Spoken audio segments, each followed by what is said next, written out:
to our listener and viewers, wherever you're joining us from. Let me take this opportunity now to welcome all of you to the Liberia Radio and Television Network. And as you know, or if this is your first time joining us here, the Liberia Radio and Television Network is a local media institution right here in Northeast Philadelphia, and we just recently opened our office in Liberia. So make sure to check us out on Facebook.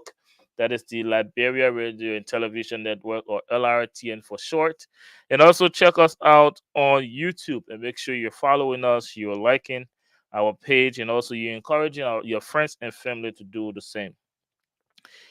I know today is Thursday, it's almost 8 p.m., so you're expecting the hard zone, but we're still on break with the hard zone.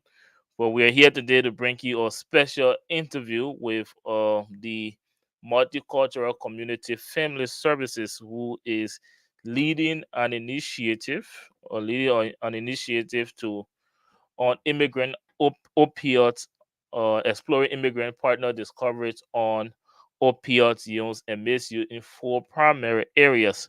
So we are here to have that conversations surrounding the use or misuse of opioids.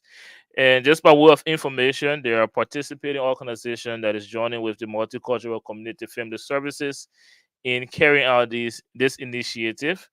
And I will just list them: the All Liberian Diaspora Women's Organization, the All for All Agency, the Centro de Apoyo Comunitario Organization, the International Center for the Alleviation of Poverty, and the Rising Hope for Change Organization. So if you're watching us, let me just interrupt whatever I'm saying right now to encourage you to please follow this network, and also to make sure you share this program, because we have a team of panelists waiting to have this discussion surrounding opioid. So that's why our conversation is going to be on for the next few minutes here on the Liberia Radio and Television Network.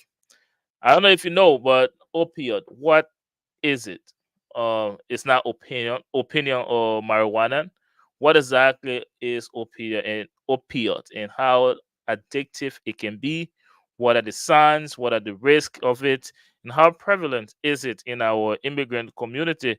And also, we will be asking that those we'll be answering those questions and many more tonight on this special interview with the Multicultural Community Family Services, or member of that team, and also some participating organization. So stay with us. Make sure you're sharing this program. Make sure you're following the network. And let me now bring you our panelists for this interview and have them introduce themselves for this special interview and this conversation surrounding the use or misuse of opioids. So, welcome, guys, to the Liberia Radio and Television Network. As you know, my name is Derek Yale, and I'm playing host and moderator tonight on this special interview or panel discussion on the use or misuse of opioids. So, let me first start with you, or is it Mistress or Miss Donna Smith? Let me have you guys introduce yourself, and then we can take the conversation from there. Well, again, welcome to the Liberia Radio and Television Network. Well, thank you very much for having us. Good evening, everyone. My name is Donna Smith, and I am the Professional Development Coordinator at Multicultural Community Family Services. And I am a part of this initiative, learning about opioids and the prevalence opioid is in the immigrant community. This initiative is about opioid use, education, understanding in the Delaware County immigrant community. So thank you for having me. Thank you very much. Is it Mr. Smith? I didn't get that. Is it Mr. Smith or Miss Smith? Ms. Smith. Miss Smith. Thank you. Now let's come over to you, Dr. Glenn W. Moore, and let's have you introduce yourself. Hi, my name is Glenn Moore, and I am on the board of Multicultural Family Services, and I've been in the field of mental health since around 1995, and I'm a licensed therapist in New Jersey, Pennsylvania, and Delaware. So it's a pleasure to be here this evening to participate in this discussion. Thank you very much. It's a pleasure to have you here on this panel for this very important conversation. Pastor Moses Swat Dennis, let's get your introduction. Thank you. As you can see, my name is Pastor Moses Swat Dennis. I am the pastor for the Faith Emmanuel Lutheran Church here in East Lansdowne, Delaware County, and the executive director for the All for All agency. And we are proud to be one of the founding members of the Delaware County Immigrant Coalition, which by extension is partnering with multicultural to be a part of this very essential education opportunity to educate our people about this situation that is affecting so many of our young people, and our agency focuses primarily on young people, youth and young people. So it's a pleasure to be here. Thank you. It's a pleasure to have you. And guys, as you heard from Pastor Dennis, this is uh, an educational conversation, and it's one to provide awareness to especially youth. But let's have you now, Bolo Aisha Kowu Howard. Did I say it right? Let's have you introduce yourself. You're muted. Yeah, I Let am. me. Sorry. Go Hello, everybody. My name is Paulo Aisha Cole Howard. I am the executive director of the All Liberian Diaspora Women Organization. I have our license. I'm a licensed clinical social worker, master level, and a licensed behavior specialist. I'm also a commissioner in Delaware County. We have been working on the Opioid project in the county in collaboration with Multicultural and the DCIC. So I'm happy to be here tonight to serve as one of the panelists tonight. Thank you. Thank you. It's a pleasure to have you here as well.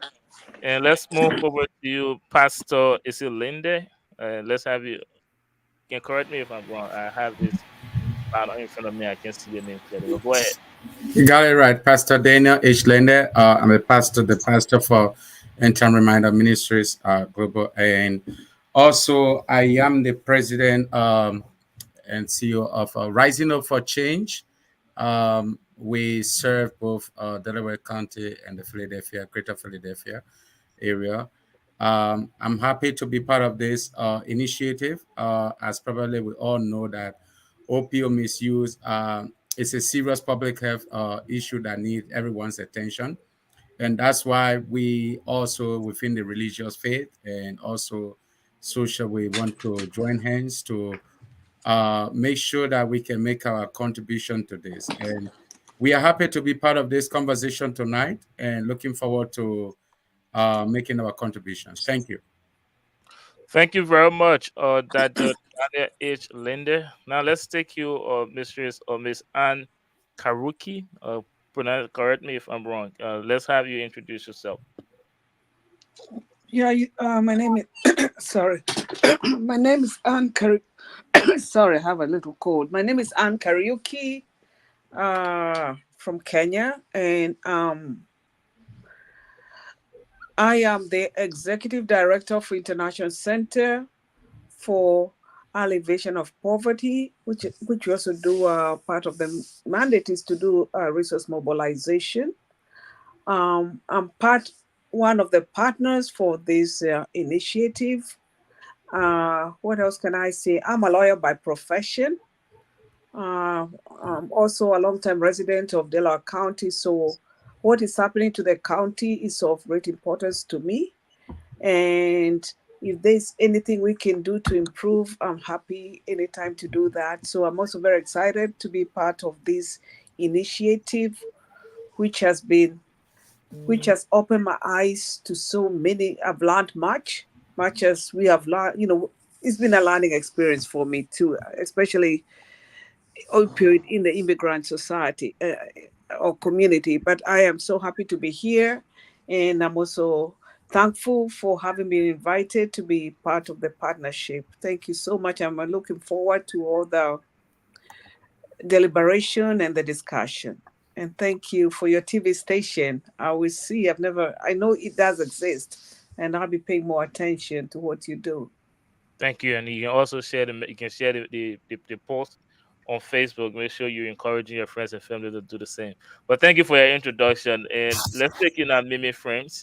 Introduce yourself to our audience. Hi, can everybody hear me? Yes. Hi, my name is Mimi.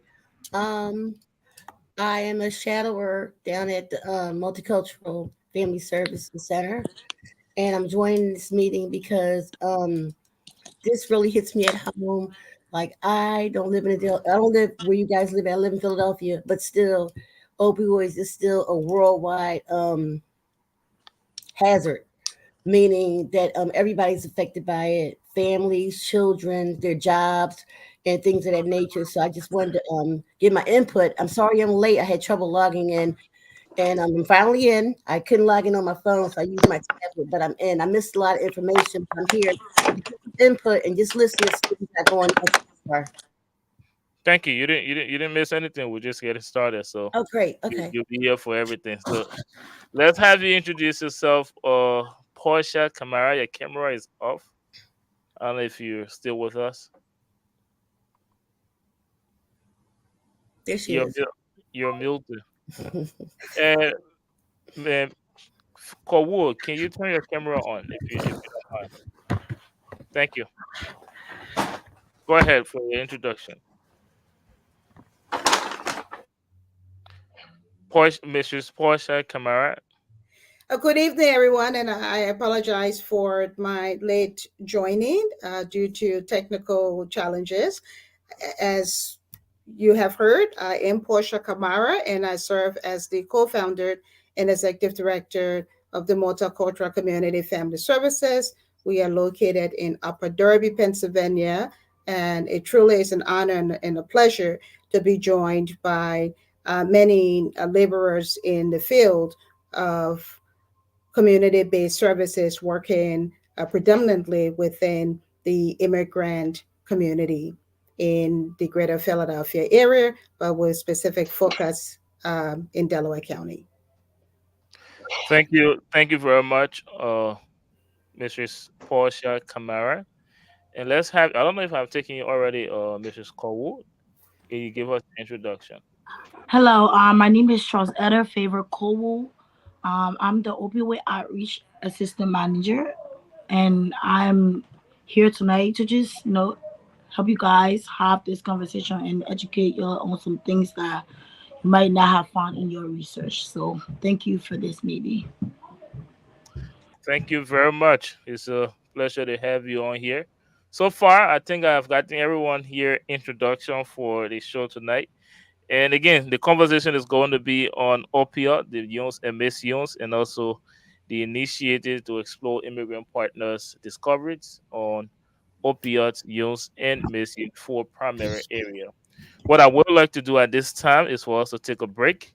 And when we come back, we will get right into the conversation surrounding opioids. So let's take a brief break.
Maintaining your vehicle can be a major investment. That's why, here at Brothers Auto Care, we pride ourselves on providing professional and reliable auto care at affordable rates. Whether you need an inspection, new brakes, or diagnostic reports, our skillful and experienced mechanics are here for you every step of the way. Call Brothers Auto Care now to schedule your next auto maintenance and repair service. At Brothers Auto Care, we help you drive home with peace of mind. Hey there. Many Liberians are members of social clubs, 501c NGOs, and school alumni. Many Liberians are trying to open their own 501c NGOs, home care agencies, and social clubs.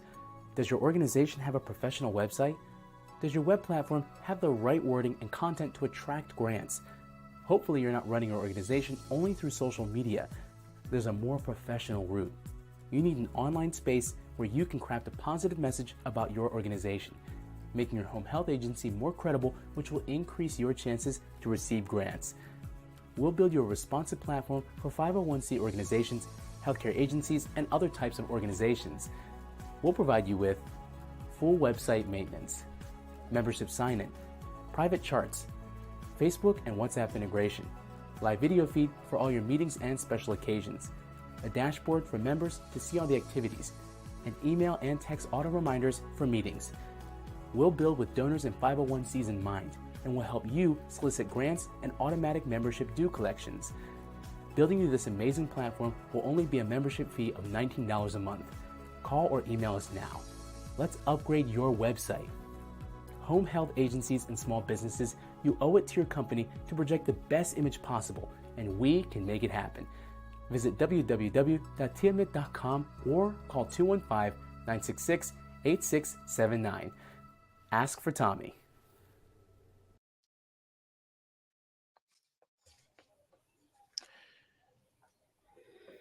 Welcome back, ladies and gentlemen, wherever you're joining us from. This is the Liberia Radio and Television Network. My name is Derek Yale, and I'm playing host tonight on a special interview with a special panel discussion with the Multicultural Community Family Services on the or Immigrant Opioid Initiative. So if you're watching us, make sure you're following this network, and also make sure that you're sharing this program, because this is going to be very informative, very educational, and also we'll be raising awareness tonight on the use and misuse of opioids. So make sure you're doing us a favor by sharing this program. And also, don't forget to give your contribution in the comment section if you're not able to be on the panel tonight.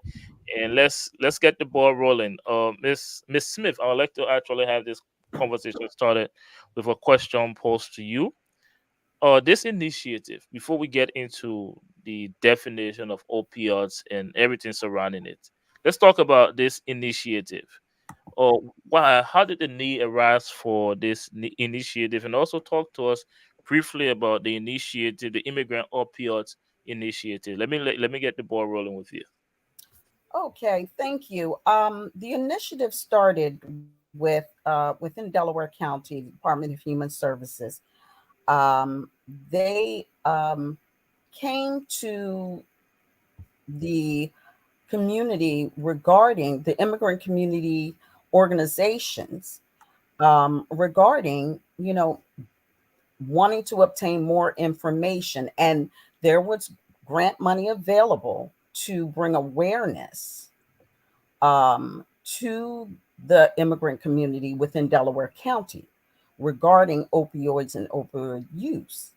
And when we started this project, we found that there wasn't a lot of information. So, with that being said, we found that it was important to use the funding to bring awareness, to educate ourselves and the community regarding the use of opioids within the community, um, within Delaware County, because there, again, there was not a lot of information about it. We had to actually search for information, and that brought about us, coming together with our community partners as well to help us, you know, get this word out, um, bring awareness to our population. Thank you very much, Miss Smith. And from what you just said, not enough information, and the awareness has enabled us to educate ourselves and also to bring awareness. And now, talking about the educational part, let's get into the conversation about opioid. Because if you say to someone, if they're not listening very carefully, they think you're talking about marijuana. So let me start this. Let me come to you, Pastor Swat Dennis, on the definition of opioid. Just talk to us briefly on it and how different and is it from marijuana or opium, as librarian will say.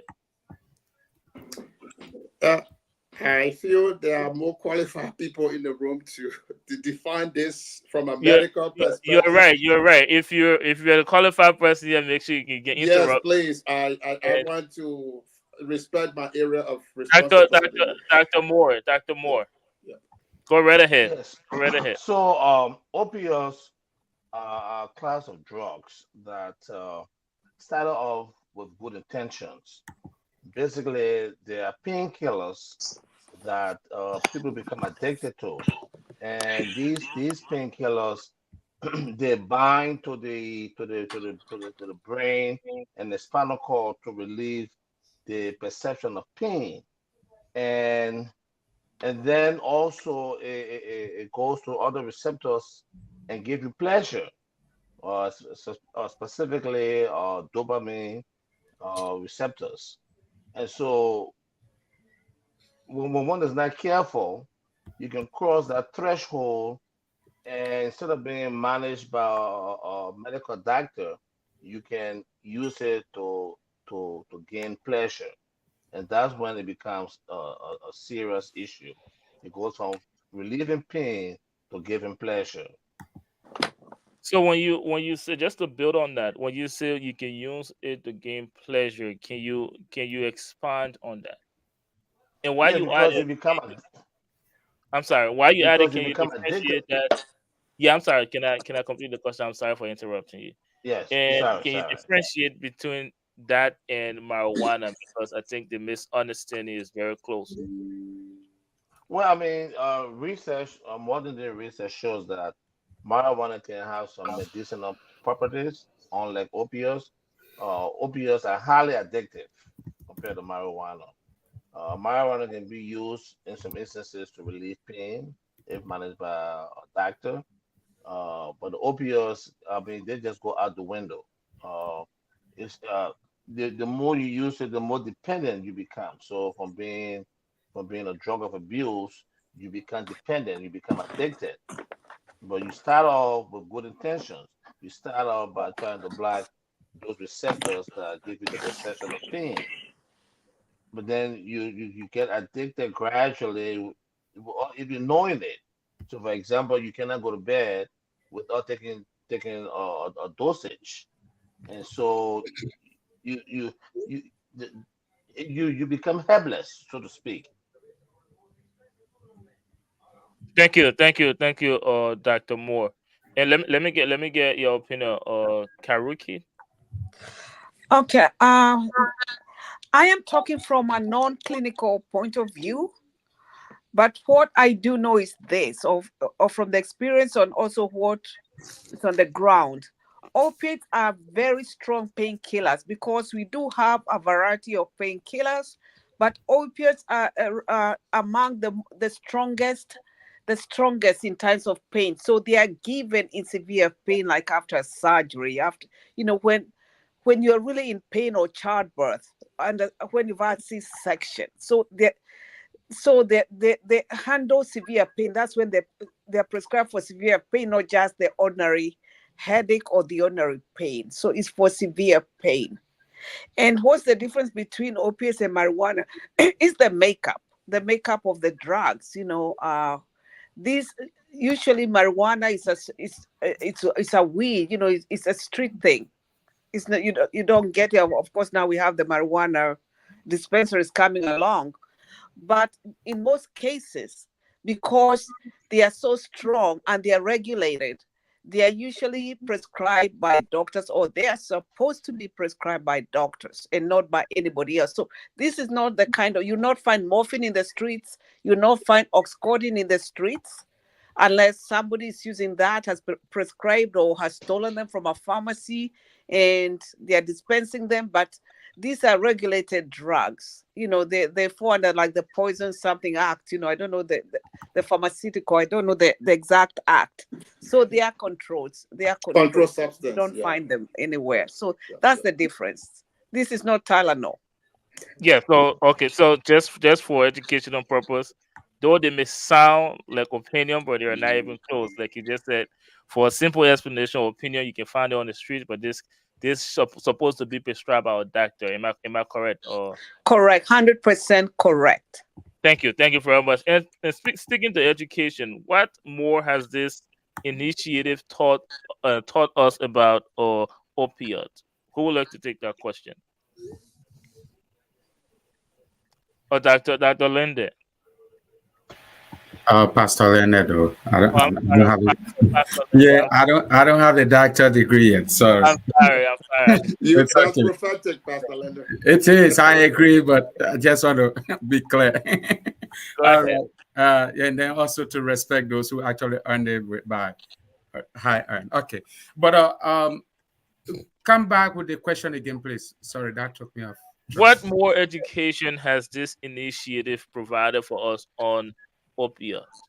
Well, first of all, I would love to share that opioids are kind of danger. It poses danger to our society, and unless education like this is given, uh, people will not just go to the extreme of misuse, but a lot of people are already losing their lives from out of this.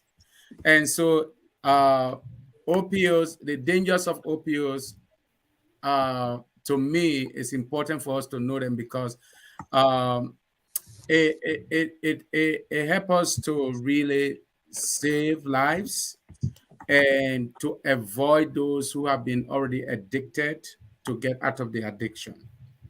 And so I will also add that because opioids have a very high potential of addiction, which I earlier said, that includes physical dependency on them, like I think one of the doctors here mentioned that. Uh, it's important that all of us continue to do what we are doing. So the importance of or what we have learned from this is that from our own work in the field recently, particularly during this initiative with multicultural, what that has helped us to do is we've learned so much lesson, first of all, in the field with the people that we are interfacing with, or how many of them are sharing their stories, some who have been victim of it already, and to the extreme that some people, for example, we have a situation when we had our focus group discussion at Rising Hope for Change. Um, Two ladies mentioned they were giving birth, and so they have to give them that injection. Sorry, I'm not a medical person, so I don't know it by name. And to the extent, the injection helped them to subside the pain, even though that was helpful, but they were almost getting addicted to it. Like by the time they begin to feel the sign of pain, they will not be. They want to call for more of that injection, and so like, or the doctor said earlier, like it became like almost Dr. Moore talked about pleasure, right? So it became almost like a pleasure for them. Like little pain is coming and say they are calling for that injection. So these are some of the lessons we learned during this process that and we need to really step into it because um, if care is not taken, that pleasure that it brings along, for example, painkillers, you feel in pain and then maybe you out of that entire sickness, and now that you have learned that something is there to kill similar pain, any little thing maybe you want to go into it, and that's how addiction to me can really come based on some of the practical things we learned during our interface discussion in this process. So that's one thing I wanted to share. So over the time, individuals they develop this kind of tolerance to opioids, and because that tolerance come in, requiring them to have high doses instead of even taking the normal one, they're going to increase it. And because they increase it, the dangers begin to now become imminent. And when that become imminent, then life is getting to be at risk at that point. And so it's important that we do this. And in fact, one of the things that we learned during this process is that opioid is not just, as already we have already talked about, not just limited to like marijuana or cocaine or how do you call it, peppermint or sorry, I don't know all these medical terms, but common prescription medication, the way we use them at home can lead to all of this. So much that we learn into this. And so I definitely think that people don't need to be scared, because one of the things we also discover during this process is that people, when they hear about this, they think like it's only people who probably have been on cocaine, people who have been on marijuana, or people who taking those things, that they are the only one that we should be talking about too on this. But not knowing that even the common prescription in our home that we keep on our tables, if we are not taking them regularly or we are misusing them, we fall in that category. And this is where this education need to be taken so serious. Thank you. Thank you. Let's hear. Thank you very much. Let's hear from you again, Mrs.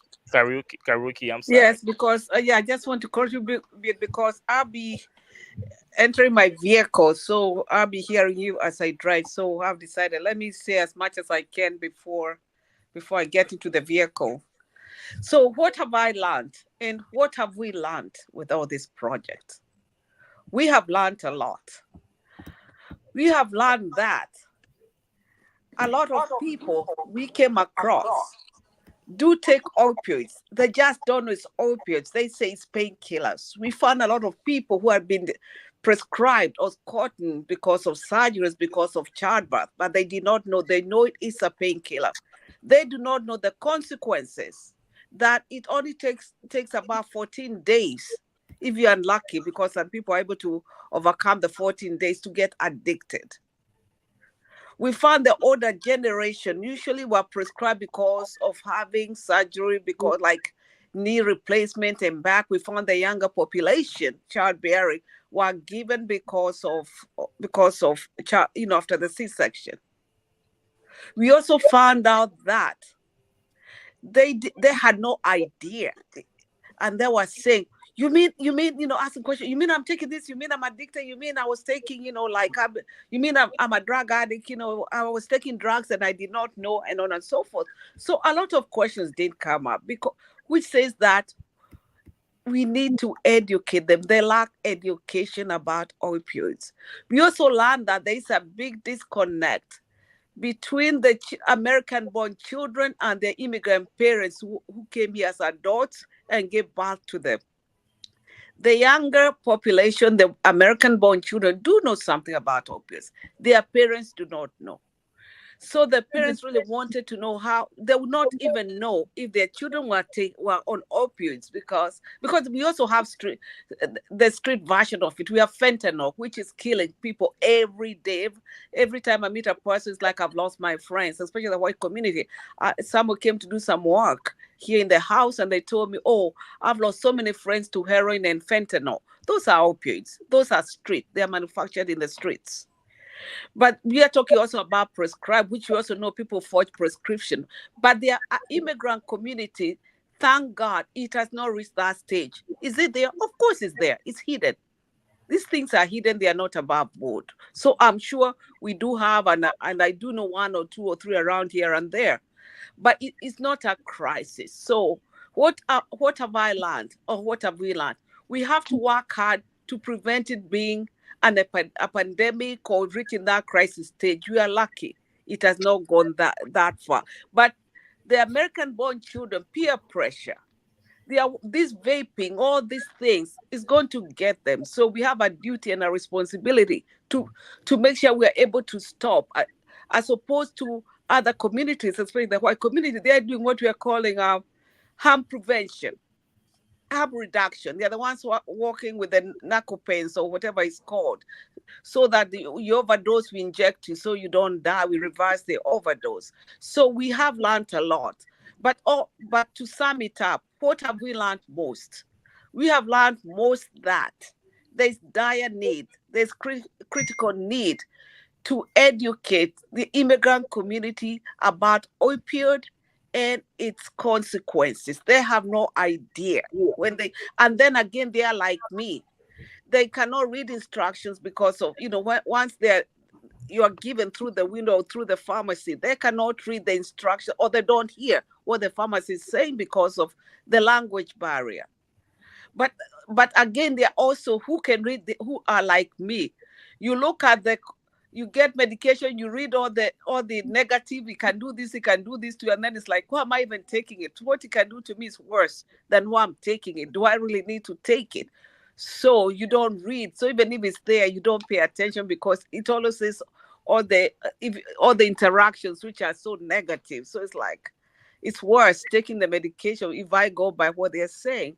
So in a nutshell, what have we learned most is that the immigrant community is in dire need of education. They have no idea. They don't even know there's a crisis in the country, which also tells you it's a good thing that they have not been affected. And lastly, what have I learned? The cultural aspect, where even this addiction, is it witchcraft? Is it a curse? What is it? And on and so. Why should somebody be enjoying taking this or taking that? They must have done something to their family or something happened, and on and so forth. So there's the cultural aspect. There's also denial. There's also even the pastors or the community. We even have a reverend, or what's his name, in this group right now who's participating.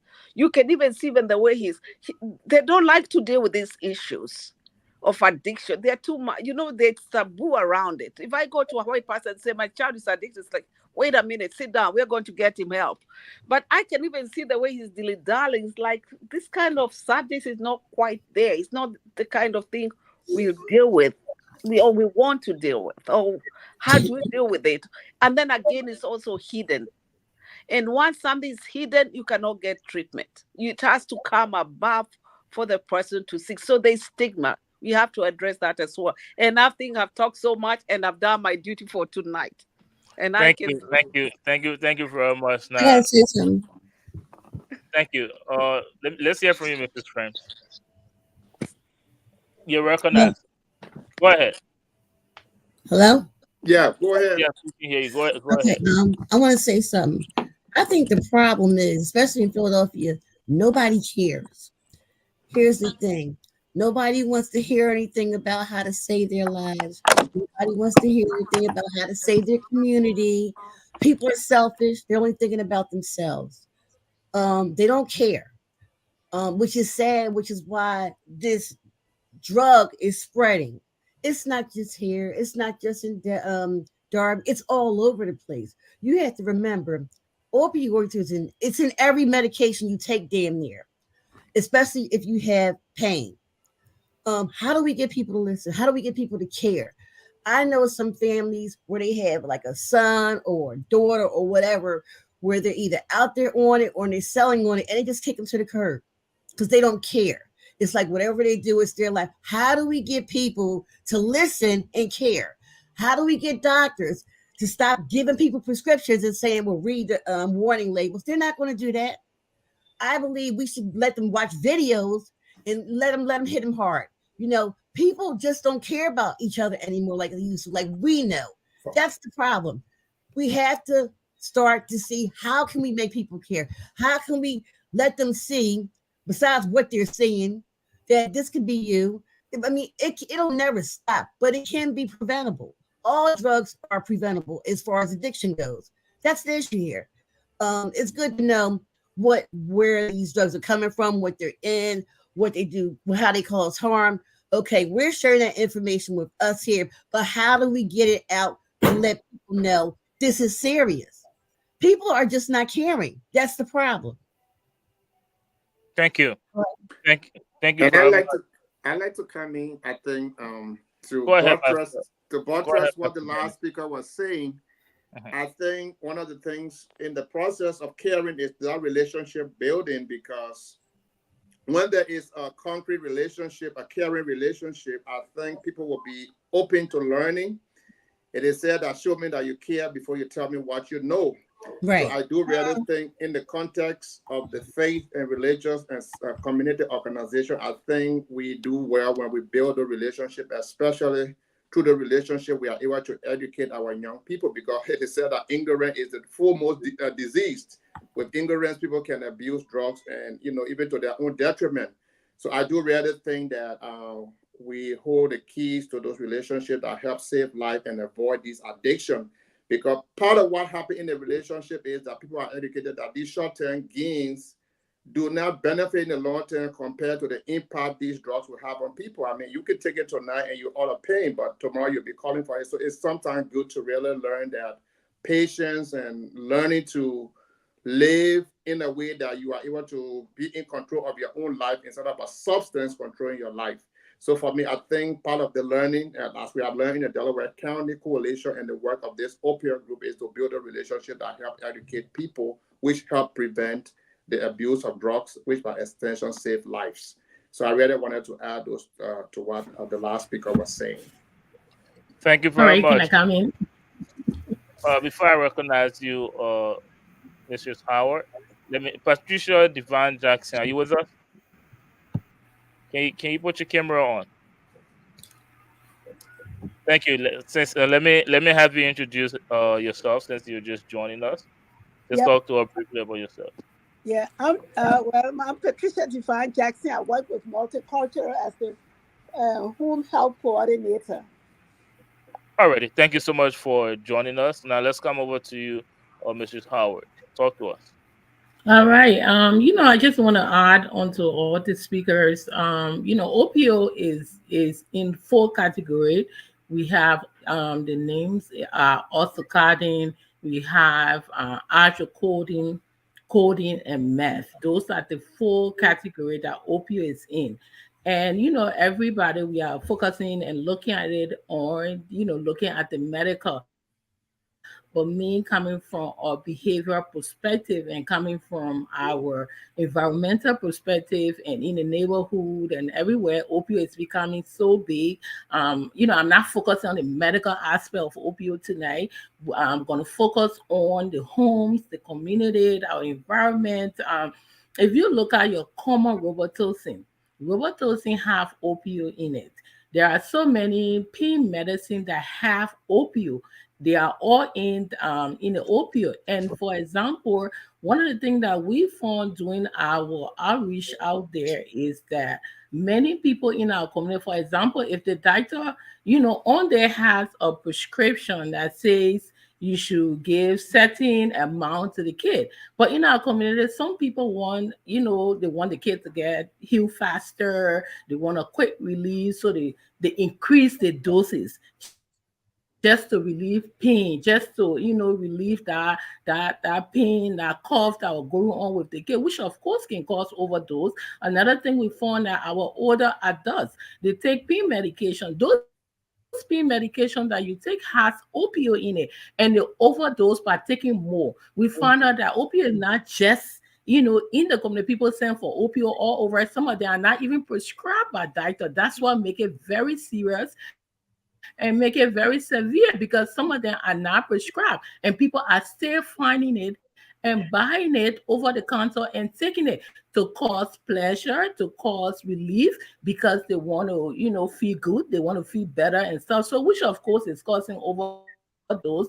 We found out that, after they take it, yes, the pleasure goes away, but what happened after? The long-term effect is the one that is getting very, very severe in the community and all over. It's not just in Delaware County, even though our focus is in Delaware County, but we are seeing it all over the place. People are getting depressed from these opioid drugs. People are dying from the opioid drugs and stuff. It's in our community. We found out even going out there doing our awareness, there were a lot of people that were not even aware of opioid. They thought opioid was opium, which of course we had to educate them and let them know opioid is not opium. It's completely different. So the education and awareness in our community is very big. We had to carry pictures so that people can see and know, because that's one of the things that our community is lacking.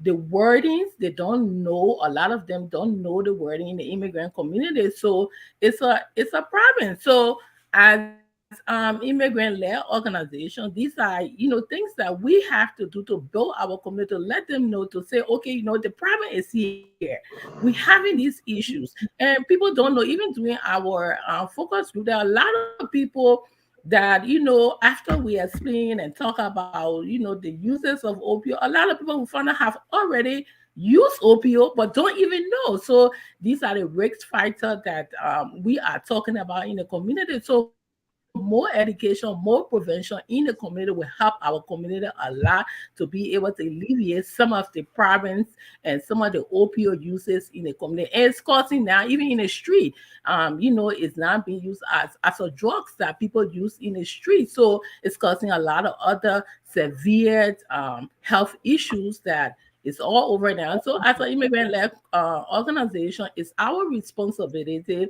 to educate more people on opiates, not just used in the hospital. I know it's being prescribed a lot of time. Like you talk about, and you talk about morphine. Everybody, morphine is used for certain patients in the hospital, but now there are morphine on the street that people are using on the street. There are other, we're looking at the big substance, but people are even getting overdose on the Tylenol. They're taking more than usual. Instead of taking two doses of, two pills, some of them would take just to get that pleasure. Some of them would take six pills just to get the pleasure. So these are the things that we are talking about that is affecting the community, and we really need to reach out there and let our community know. Thank Yeah. you. I, Before I come to you, Miss Smith, let me stay with you, Mrs. Howard. Let me ask you a question based on what you just said. Now you mentioned that some people unknowingly they overdose on other medication that has opioid in it, for example, Tylenol. Now my question: how often will a person have to overdose on those medications to be considered addicted to opioids? So, for example, they have the ibuprofen 800 milligram. The doctor might tell you, say, on there, take one dose, 6 hours. And then you take three doses because you feel you will sleep.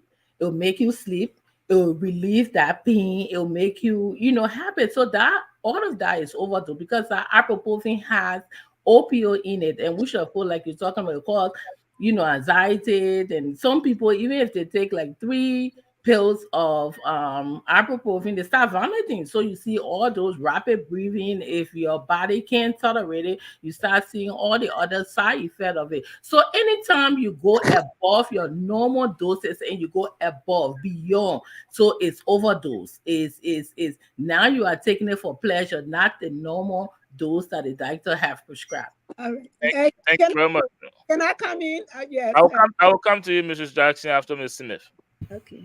Um, Thank you. And I would like to, just as Ms. Howard was stating, through this Delaware County opioid funding initiative, we found also that, it is very difficult for us to talk about in our communities, but we found that a lot of information came back that a lot of people are sharing their medication with family members, with friends, not realizing that this leads to additional, opioid addictions because we don't know how this will affect that family member that the medication was shared with.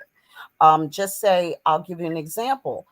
Someone, Miss Howard mentioned, and I think Miss Ann also mentioned about, having surgery and you have those that opioid medication left over, that pain medication, and we're finding that people are sharing the pain medication. They're calling it pain medication because that's what it's being used for. So I might have back pain from maybe an injury or just getting older, and someone in my family has been prescribed that opioid, that pain medication, and shares that with me, say, okay, here, try this, and not realizing that I may have that receptor or that gene that can, help, that will contribute to being addicted.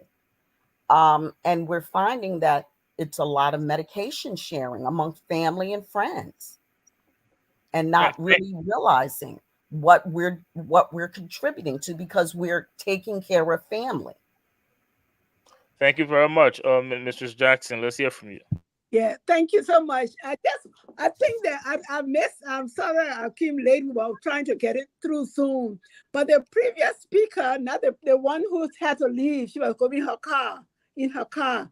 I think what she said is more accurate. Is the most accurate of the situation, and everybody who have talked to, all the studies, they have said that that the opioid addiction as a problem is more prevalent in the Caucasian community, and very rare in the African American community, in the immigrant, that we don't have that problem. And that's what she was saying. She said, right now we not reporting, the emergency room is not reporting many. So when we say that many immigrants are addicted, I don't think it's not supported by facts. It's not a major problem in the immigrant community. But that does not mean that we should sit on our laurels. That means we should start educating people, because we don't want it to become. Statistics said 10 years ago, there were hardly any immigrants with opioid addiction, but now there are so many. And then we got to differentiate. There's a difference between when they tell you don't take too many Tylenol, ibuprofen, because different effects. They are not addictive. They do not have opioids. So we want that to be clear. Ibuprofen does not contain opioids.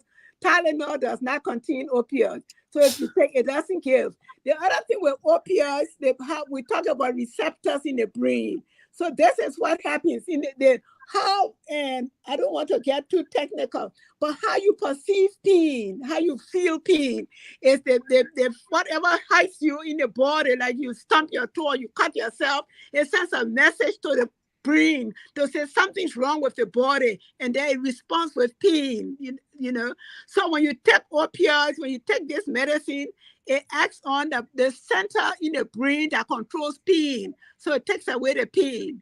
But then there's another center in the brain that controls pleasure.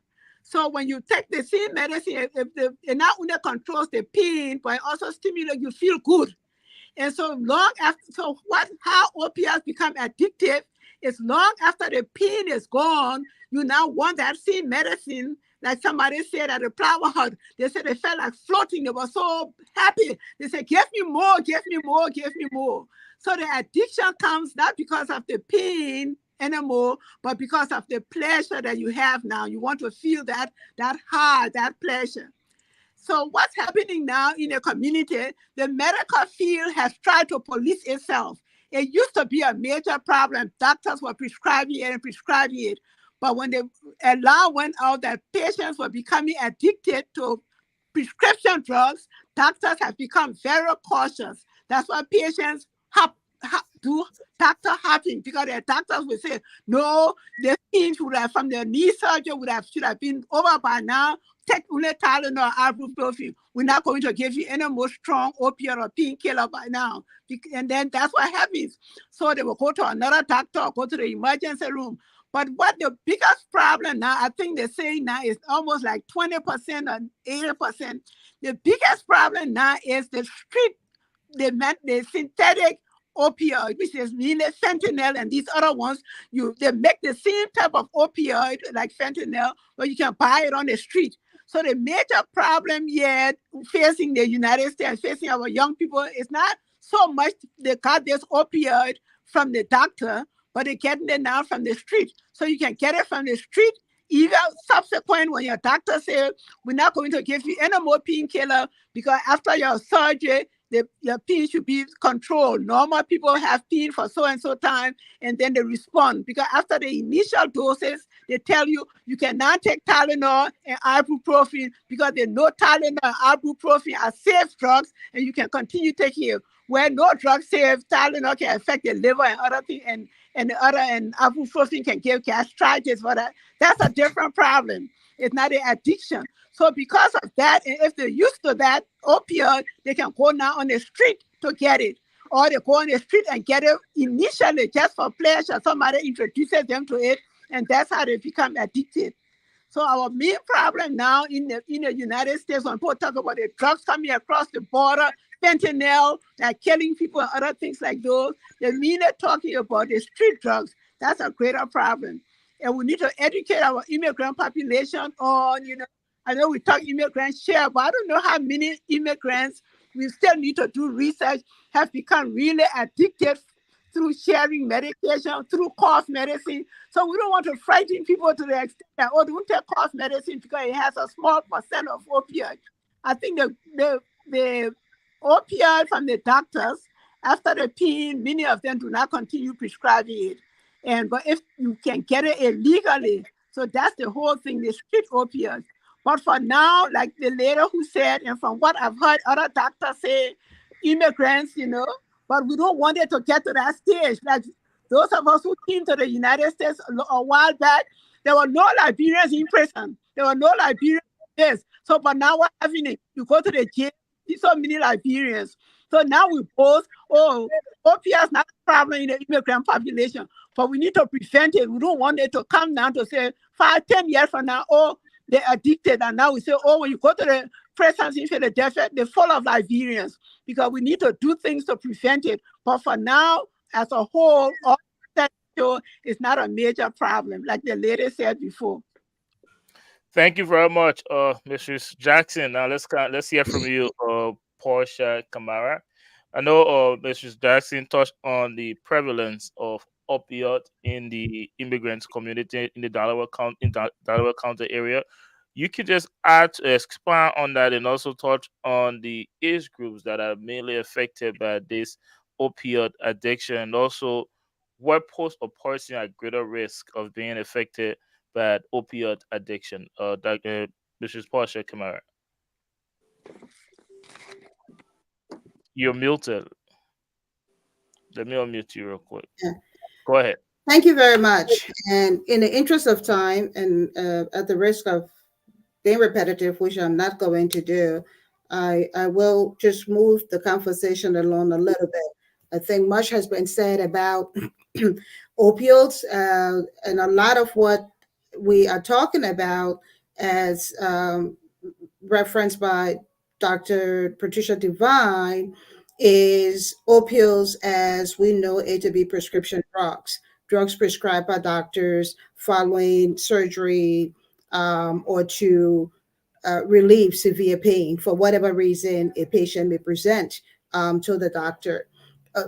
Dr. Devine also clearly said that there has been, over the last few years, more sensitivity by the medical profession to that, and we see a decrease in overuse of prescription drugs that leads to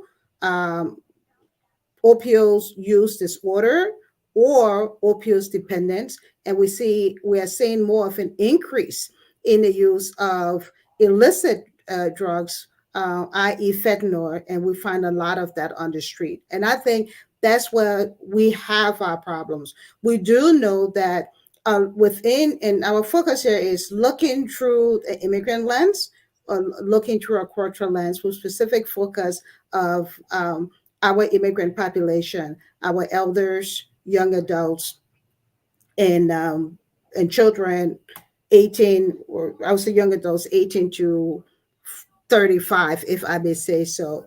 We know that many of our young people have already been exposed to substance use. And we know that there is a very slim line between substance use, or what we say is substance use disorder, to opioid use disorder, particularly opioids as is found on the street. Those manufactured synthetic drugs that are made in kitchens, in different labs, people, what they call their garages and so forth, or ones that are bought on Amazon, for example. I'm using, forgive me, that are bought on online through whatever sources, and not Amazon, I stand corrected. So we see an increase of that. We see our young people being impacted significantly, but we know not much is being talked about that. Uh, One of our discoveries at Multicultural was meeting a young immigrant, West African immigrant, who shared about their, and I'm specifically saying their, intentionally, their addiction to prescription drugs. We also um, heard through the work that we've been doing of another young African, specifically a Liberian, whose friend said to us, at any day now, I'm afraid that the call is going to come that he died as a result of opioid use disorder. He didn't use the word opioid use disorder, but as a result of taking opioids. So, as Dr. Others have said, well, the problem is not prevalent. We part of this work was to explore use and prevalence within the immigrant community. We know definitely there is use. We know not much is being talked about that. We know there is a lot of lack of knowledge about the use and to what extent use is. What this work has done for us is to say we now have an opportunity through outreach, awareness, and education to prevent prevalence. Because if prevalence come in, not only will we be dealing with opioid use disorder or OUD, but now we'll be dealing with not just the opioid use disorder, but with opioid dependence and ultimately opioid addiction. And the hope of this work is to avoid going through the derailment of that train so that we recognize we have opioid use disorder that is occurring now, whether it is prescription drugs or whether it is the synthetic drugs that's made on the street. And we know a lot of that is happening, particularly with the synthetic drugs, fentanyl and others. But most importantly, how can we, through this initiative that has begun, raise awareness so that we do not see dependence coming, the onset of dependence, and we do not see the onset of serious addiction, even though there are stories of immigrants that have been impacted not only by dependence, but also by opioid addiction. We do know through this work that in Delaware County, which is the nexus of this work. And I want to acknowledge the Delaware County Council for funding this work through the $6.1 million or a little bit over $6 million that was received as part of the county's opioid settlement from pharmaceutical companies and others. We do know that in Delaware County, there is a need. We do know that in Delaware County, as we speak, we have been told that in one of Delaware County's prisons, of all of the immigrants that are incarcerated, Liberians make up the majority. And the primary reason, the offense, is drug related. That speaks volume. And I am thankful that we are having this conversation to shed light about it and to inform, to educate, to raise awareness, and to say, as soldiers, we have a lot of work to do. If not, we will be looking at battling prevalence, dependence, and addiction. Thank you very much, Mrs. Kamara. And guys, if you're watching us, this is the Liberia Radio and Television Network. We're bringing you a special panel discussion on the use or misuse of opioid in the Delaware County area. We are going to take a break. When we come back, we will get into the resource of education where in Delaware County members of the immigrant community can go to get resources or treatment for opioids.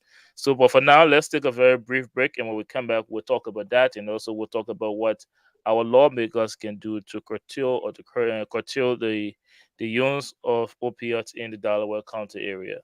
Let's take a break, and we will talk right after that. At Fatu's, we know what it's like to feel a little homesick.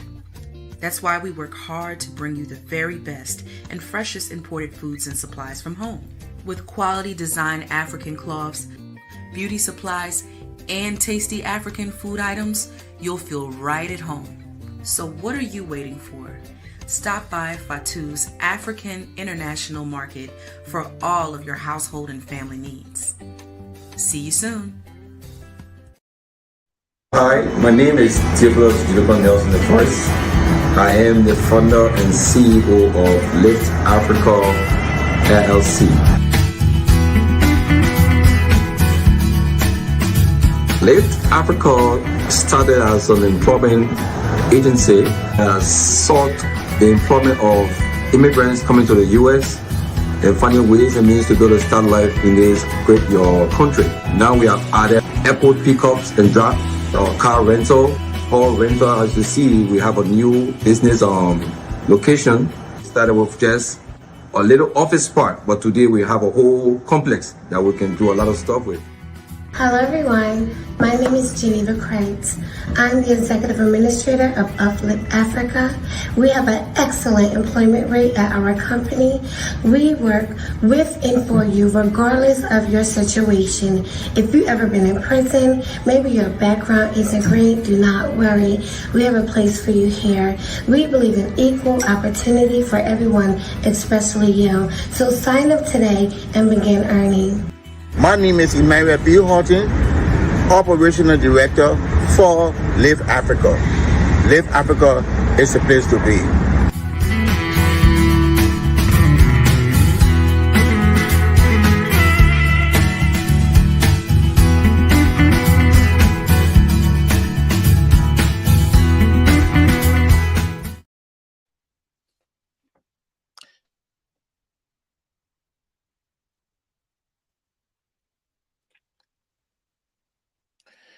Welcome back, ladies and gentlemen, wherever you're joining us from. You're here on the Liberia Radio and Television Network, or LRTN for short. My name is Derek Yale, and I'm privileged tonight to bring you a special panel discussion with the Multicultural Community Services in the Delaware County area. And we are having a conversation surrounding the use the use of opioids or Immigrant Opioids Initiative, exploring immigrant partners' discoveries on opioids use and misuse in four primary areas. If you've been with us for this conversation, you know we've talked about a lot. We talk a lot about opioids. We've defined it. We talk about what can make it addictive, the signs. We also talk about who is at risk, and so we've talked a lot about that. It's now time for us to talk about the resources or the education that are out there for the prevention or treatment of opioids. So specifically, where in Delaware County members of the immigrants community can go to get resources or treatment for opioids, and also what can the current lawmakers do about opioid use and misuse in Delaware County. So I'll put that out there. Let's start off with the resources and education, where they can go to get that. Who would like to kick us off? I haven't heard from you, Kawu. Do you want to start us off on that conversation on the resources and education for prevention and treatment of opioids? For sure, I can. Hi everybody. I'm Charles Cole again. So with the opioid resources, we found a couple centers in mostly in the Philadelphia areas. It wasn't Unfortunately there's not much center in the Delaware County area that can like cater to the need for like opioid use, but that is something that multicultural is going to work with more to see how we can help in that place specifically. But when it comes to like education about opioids, multicultural is one of the good places to go for resources because we do have, from our research that we have done for this project, we've conducted a lot of research and a lot of information that we have available on hand at multicultural flyers that we can pick up to help, better understand how to deal with opioids, but also how to stop before reaching to the stage of addiction. And just like signs and symptoms and stuff to look out for. And we also have a list of couple centers that are not specifically only in Delaware but also in Philadelphia areas. So yeah. And Derek, if I may, this is Miss Kamara. I just want to lend my voice to what Miss Cole said. There are, of course, when you look at the size of Philadelphia, 1.5 million people, at least, and you look at in terms of its population, you look at Delaware County. Resources, there is not parity of resources at this time. That being said, Delaware County, as we know, just a little over a year ago, established its own health department, which it's a huge step forward for the county.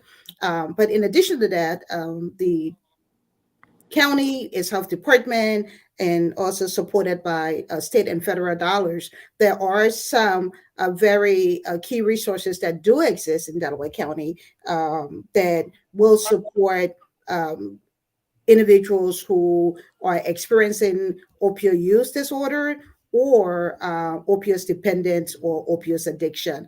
And I just want to give a shout out to some of those treatment centers right here in our own Delaware County. We have the Chester Medical Center that is in Upland, Delaware County. We have the American Treatment Network that is located in Havertown in Delaware County.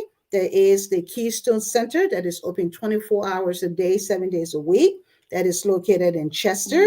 And Mary Key is located in Sharon Hill, as well as another treatment facility known as MVP Recovery, which is located in Media. Now, we know that immigrants tend to populate in certain areas, and so Upper Darby, which has a population, according to the census, of about 85,000 residents, we'll say more like close to 95 to 100, has a population of that, we have about 22, 23% of those residents that are foreign born or that are immigrants. Delaware County itself, I like to say, that has a population of close to 560,000 residents, has a foreign born population of 10.3 and growing. And so it is important that our community know that these treatment centers and facilities do exist and that they can access them. The challenge is there's a tendency for immigrants to congregate mostly within densely populated area, even within Delaware County, such as we see in Philadelphia, in Southwest, for example. In Delaware County, you find a lot of us in the Upper Darby, Cohen area, and many of these treatment facilities are sort of much further away from the center. And our hope is through this work, through conversations, ongoing conversations with the county, more of these centers and facilities will be located closer to where you find the core, the epicenter of the growing immigrant community. But I would also like to just highlight, as part of this conversation and as part of our discoveries, in raising awareness, we as a community, what we as families, what we as households, what we as immigrant-led organizations, and I just want to honor our partners that are in this space with us today. I know they have introduced themselves. Rising Hope for Change, the All Liberian Diaspora Women, the International Center for the Alleviation of Poverty, working predominantly within the Kenya community, All for All agency, and a partner that is not with us today, Centro de Apoyo Comunitario, working predominantly within the Latinx community. I think it is important that we know what the signs of addictions are as immigrant serving organizations. And we also know what are some proactive measures that can be taken to prevent addiction, as well as being able to know how to respond to an opioid overdose. And I believe LRTN has those flyers. If you can just post them up, and if not, we certainly can continue to share them with our community and have them sent over to LRTN. In fact, I believe you do. But when you think about the science of opioid addiction, you know, people that are near and dear to you, people who present as every day just trying to live, but we know they have a opiate use disorder, they have a substance use disorder, and they want to cut back on that drug use, or they want to cut down on the number of pills that that they are taking, or prescription, or just trying to get it through the hustle on the street, but they just can't seem able to do that. Being able to just say, I would just take the opiates just in case if the pain comes back, so that the pain doesn't come. And then they find themselves taking it just in case over and over. Or medication from family members that was mentioned. We know that is huge in the immigrant community. And if I can share my own personal story of my aunt who has since passed on, she was addicted to opioids. She came to this country, had her green card, had a chronic back problem, and was able to get as many leftover medications from neighbors, African neighbors in her apartment building, without ever going to the hospital. And over time, she became addicted to it. I would not say that's what ultimately led to her passing, but I know it created a very disruptive home environment for her and her family. And so it is important that we are mindful of what those symptoms are, so that we can help to support our loved ones. Seeking the same prescription, everything you want, 800 milligram ibuprofen from your doctor. We need to watch out for those things. Stealing money, stealing drugs, or being afraid of running out of your pills, or overdosing. Those are signs that we need to be mindful of. And we also need to know that, most importantly, help is available. And so I would encourage our TNS this broadcast is going on, to please put us some of those flyers, preventing opioid addiction, signs of addictions, as well as how to respond to an opioid overdose with this wonder drug that is used to save lives. Narcan is commonly known out there, and those Narcans are not being available. And many of our state representatives and in Delaware County, I know Senator Tim Kearney's office has them. There are others that have them. The Keystone research center that I referenced also has many of these treatment centers, and even the Delaware County Health Department have those has them.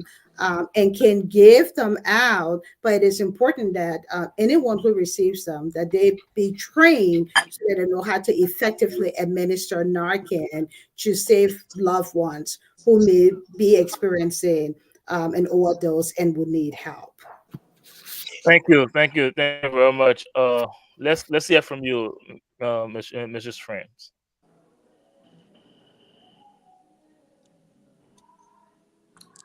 Could I come in? I don't know if it's Mrs. Frank is speaking. Yeah, I just unmute her. Okay.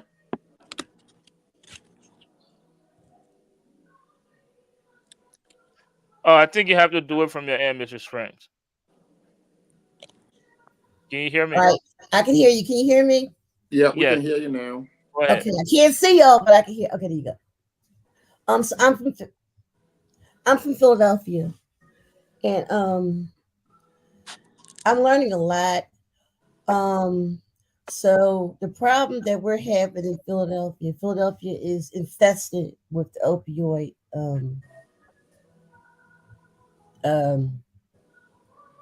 drug itself. We have a place down here called Kensington Avenue. It started from Front Street and it's going more up north, where the L runs, coming all the way from Market Street to the end of the line. That whole line is nothing but drug addicts. 99% of them are neo users.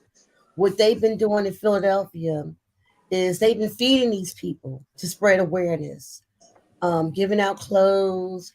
They'll come eat, get some clothes, and they'll hand out brochures to get people to help themselves, because a lot of people feel helpless.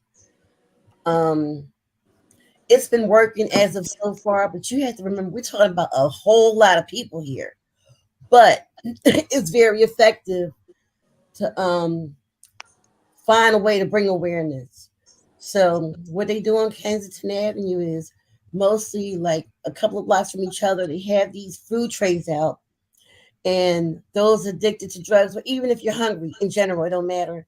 They'll feed you. They'll give you pamphlets on where you can get help, how to get help. and anything else you need to get your life back in order without disorder. I don't know if they do that in where you guys are from, but they do it in Philadelphia. How do I know? I see it every day. I catch these trains. I see kids smoking dope on the trains. It's horrible. It makes me cry. And people just sit by and don't say anything. So it's important that we spread the word to teach other people how to, how do you get to say something to somebody without offending them or getting cursed out or whatever the case may be, because that's what's going on. People are very mean nowadays, especially if you're on drugs, you feel hopeless. And I think lifting someone's spirit, getting people to love themselves more is what we're trying to do here in Philadelphia. There are a lot of centers out here. There are a lot of hospitals. Um, we're pretty big because we're Philadelphia. Like Miss Portia said, you have very limited resources. I think it's more important. I don't care where you go as long as you get the help. But so I just wanted to bring that to the attention of you guys. I don't know if you ever been on Kensington Avenue. If you haven't, it's really, really sad. Take time out to go drive down Kensington and see what we're dealing with down here as far as the opioid addiction is going on. I find it terrible that our police department is handing out needles, thinking it's going to stop the spread of AIDS, but at the same time, you're giving people the works to use more drugs. I find that to be very offensive. I don't know if they're doing it out there, but they're doing it in Philadelphia. So we're trying to fight something that we're rarely beating out here in Philly.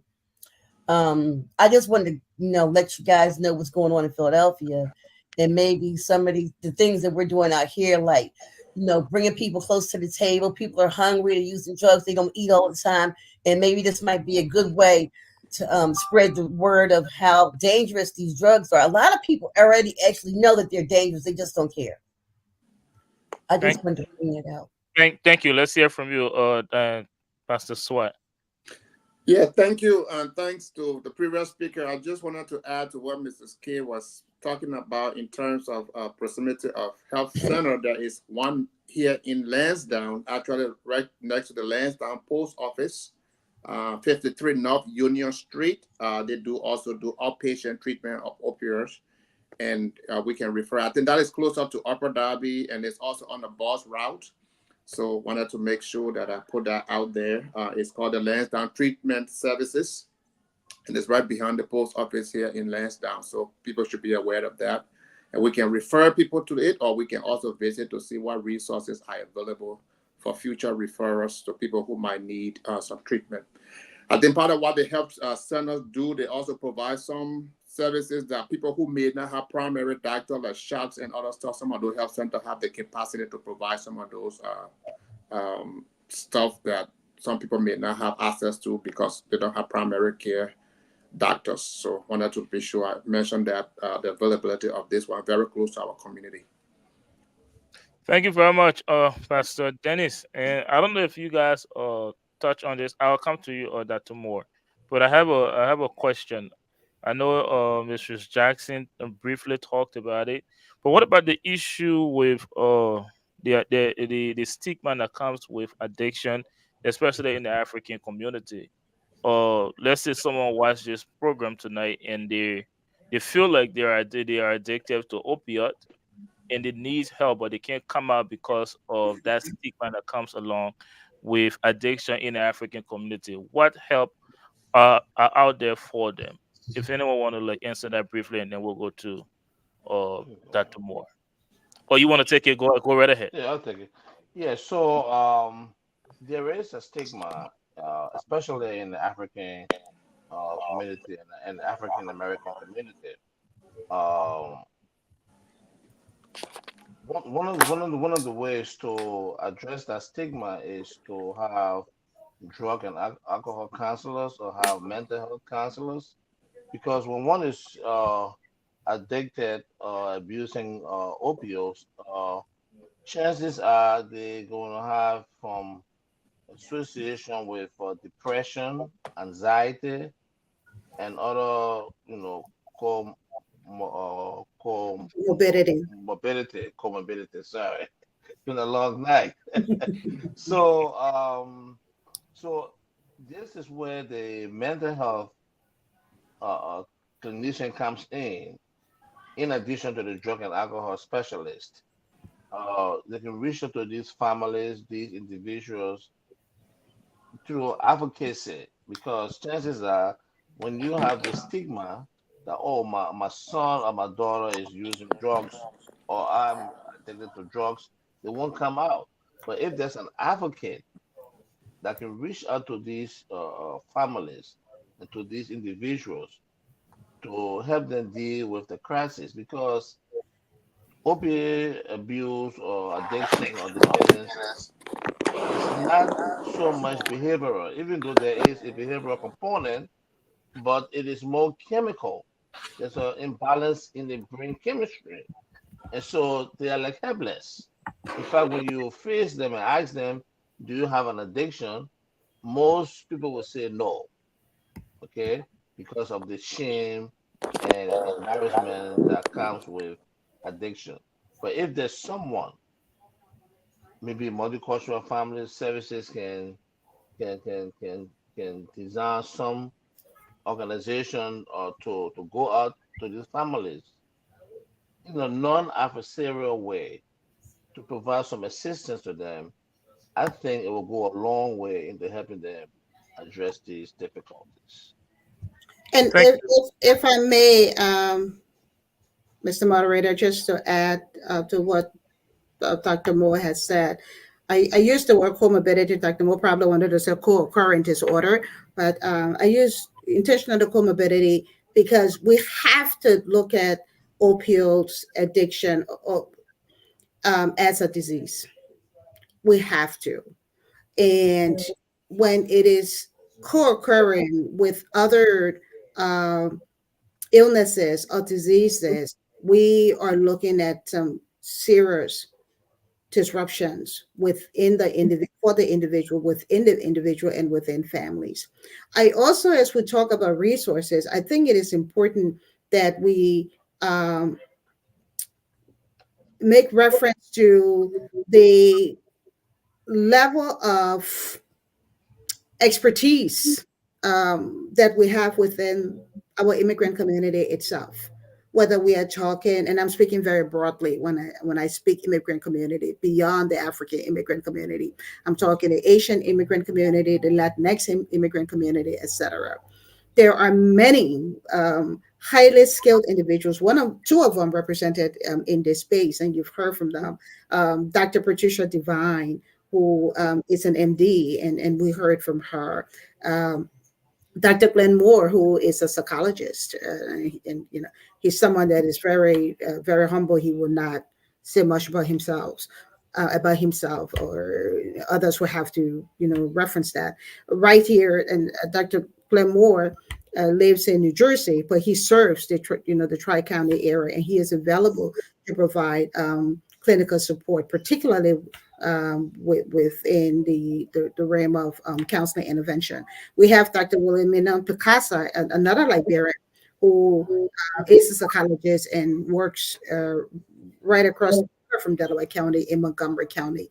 And there are so many more that are within our community. Let's not forget them. We need to, part of this work in terms of awareness and education is to identify who these awesome resources, who they are, where they are, and be able to direct members of our community to them. I think, where do they go also? We talk about the stigma. I think this is the beauty of having these conversations. The beauty of having an immigrant community that is growing rich every day with immigrant founded and led organizations, community-based organizations that are serving their own people. And right in this space, you have represented at least 5 of them right here within Delaware County. Within the walls of those organizations, many people find safety. They find people that understand them, that can relate to them, that they believe they can trust, and that they can take those first steps to get to them and begin to talk to them about what their issues are, what their concerns are, and to seek help. I think we have a responsibility as immigrant-led organizations, as leaders, pivotal leaders within our community, to get that message out that our organizations are safe places where our people, regardless of stigma, can come and can get the help, support, and services that they need. Thank you, thank Let, you very much. let, I'll come. Mara, I also want to add something to that. I know because like what Dr. Mo said, that our immigrant community is small, and we, as much as we try to offer help, there used to be a long time ago when I used to, do like drug and alcohol thing, and that they had like a number that you could call. People would say, okay, I can call somebody and talk to an anonymous. If you're struggling with this, even alcohol addiction, call this number here, and you would talk to somebody and they will direct you. So that means we invite them to come to our organizations. We love you. We want to help your fellow immigrants. But if you still feel shy, or you have worked with one organization before, or your mother knows somebody in this organization, and you want to talk to an anonymous person, we can always try to get this anonymous hotline. This is a number you can call if you have a drug and alcohol problem. So I think there used to be a 1-800, some number that was you can reach anonymously. I don't know if there is, if it still exists. Thank you very much. And just one more question though. After the stigma comes, are there hopes for people that are addicted to opioids? Because there are some that strongly believe that if a person is addicted to anything, there's no going back. You can't possibly recover from that. So, to those that are addicted to opioid, are there hope for them that if they come out and to get treatment, is it something that they can actually treat to recover from it? Is there any hope for them? It's just Mrs. Frames, and then we'll take that to more next. Can y'all hear me? Hello. Yes, Yes. go ahead. I'm glad you said that because that's what I wanted to say. So that's the problem.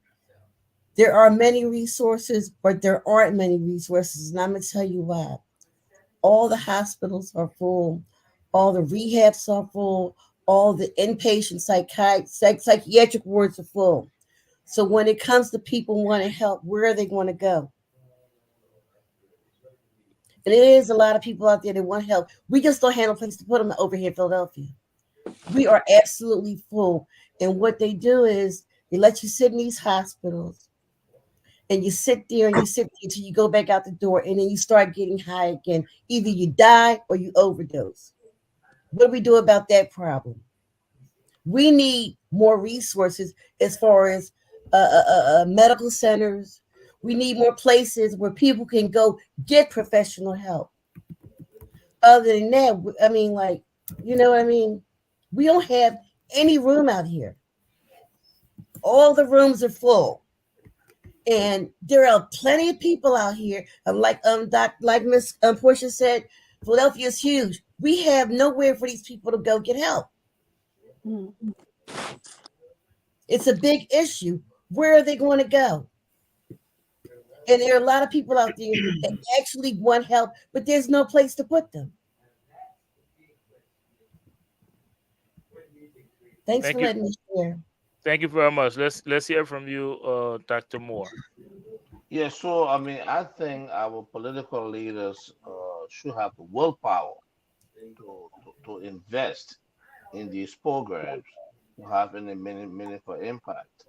Uh, to answer your question specifically, because there's dystopia in the functioning of the brain, because there's an imbalance or disequilibrium. So the way the neurons in the brain work, and Dr. Divine, you can correct me because you're the medical doctor. So you have these reuptake inhibitors. It's like a lock, and you put the key in the lock and turn it. And so when you take these opioids, you blank that lock, and the key cannot fit in the lock to open that brain to let substances flow through the brain. So you have this pain prevention in the brain and also in the spinal cord. So the same way you have these opioids that block those pains, even when the pains are gone, you can restrain these pleasure receptors, the dopamine and the serotonin. So yes, to answer the question, through medication, through the medical profession, you can reverse that process of dependence on opioids. Yes, it's possible. Also, as mentioned by my sister Portia earlier, because you have comorbidity and coexisting diseases or disorders, you need to also treat that. Because if I'm taking drugs to make me feel good because I'm depressed, if you only give me medication or addressing talk therapy, then there will be an imbalance. The two must go hand in hand. If you give the medical prescriptions to help me reverse my addiction, you must also address any other issues I may be facing. It could be depression, I could be grieving, a host of other disorders. Thank you very much, Pastor Linda. We'll take you, and then we'll take a break and come back and give and wrap up on this. That Pastor Linda, you're muted.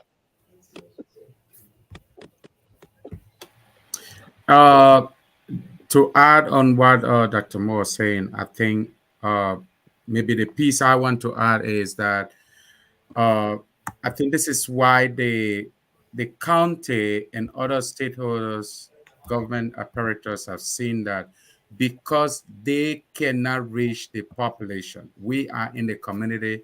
We may not be the direct people that will provide the services, but we can point to the rightful people. So since we become the agent, I think where people can go to, if you can't find anywhere to some of these places that Mrs. Kamara pointed out within Delaware County, you can reach out to all these organizations here. And then what we can do is we will refer you to the appropriate referral areas or other organizations that can give help where you are, that is closer to you. So I think that is why we are here also to make sure that we share that we are within the community. For example, Rising Up is right here in Derby. And, if you can reach out, you can, reach out and then we can point you to the rightful area or within some of those organizations that will be a help. I just wanted to add that since we already probably running down on time. Thank you very much. And guys, before we take a break, I think it's important for us to note if you're out there listening to us, if you're addicted to opioid or know a friend or family that are addicted to opioid, just know that there are a lot of help out there, a lot of resources and education out there that you can get help. And like Dr. Moore rightly said, that addiction can't be reversed. So do not follow the stigma. There are resources out here to help reach out so that you or your friends and family can get the necessary help you need. And God, to all of you, it's been a very, very interesting conversation here tonight. Very informative, very educational. But we have to draw the curtain to this because we've been talking for over an hour now. So let's take a break. When we come back, I will come to each and every one of you for your closing remark on this panel discussion tonight on opioid. But let's take a break first.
is Martha Tomley, owner of Matisia Natural Hair Salon, located on 4405 Chestnut Street.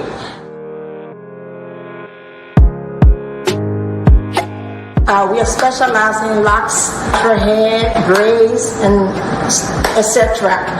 Call us for all your natural hair needs. You can reach out at 267-703-2330. If you have pictures or videos you want to send us, you can send it to 267-224-0693.